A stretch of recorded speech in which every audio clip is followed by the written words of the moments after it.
નમસ્કાર દર્શક મિત્રો, એસડી ન્યૂઝ ગુજરાતી ચેનલ પર આપનું સ્વાગત છે ને હું આપની સાથે વૈશાલી પોબારું કરીશું નજર આજના સમાચાર પર। ડાંગ જિલ્લાથી જર્જરિત આંગણવાડીના પગલે દેશનું ભાવિની અવદશા। છેલ્લા 1 વર્ષથી બાળકો આંગણવાડી વિહોણાય। ડાંગ જિલ્લાના મુખ્ય મથક આહવા ખાતે આવેલા જવાહર કોલોનીમાં આંગણવાડી અત્યંત જર્જરિત હાલતમાં જોવા મળી રહી છે। છેલ્લા 1 વર્ષથી બાળકો આંગણવાડી વિહોણા બન્યા છે, ત્યારે બાળકોએ લોકોના ઓટલા પર બેસીને અભ્યાસ કરવો પડી રહ્યો છે। ત્યારે વહીવટીતંત્રના અધિકારીઓની બેદરકારી સ્પષ્ટપણે જોવા મળી રહી છે। 6 વર્ષથી નાની ઉંમરના બાળકોના શિક્ષણ અને પોષણ માટે કેન્દ્ર સરકારના સહયોગથી રાજ્યમાં આંગણવાડી કેન્દ્ર ચલાવવામાં આવે છે।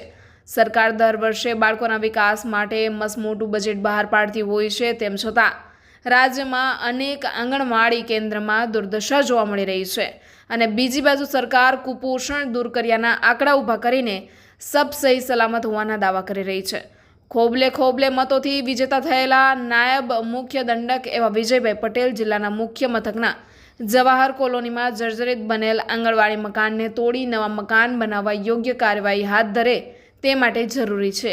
ત્યારે વહીવટીતંત્રની બેદરકારી અને ઢીલી નીતિના કારણે ભાવિ ભવિષ્યને પાયાનું શિક્ષણ પણ યોગ્ય રીતે નસીબ નથી થઈ રહ્યું। Reporter Sushil Pawar, SD news Gujarati, Dang. વધુ સમાચારો જોવા માટે લાઇક કરો, શેર કરો, સબસ્ક્રાઇબ કરો એસડી ન્યૂઝ ગુજરાતી ચેનલને।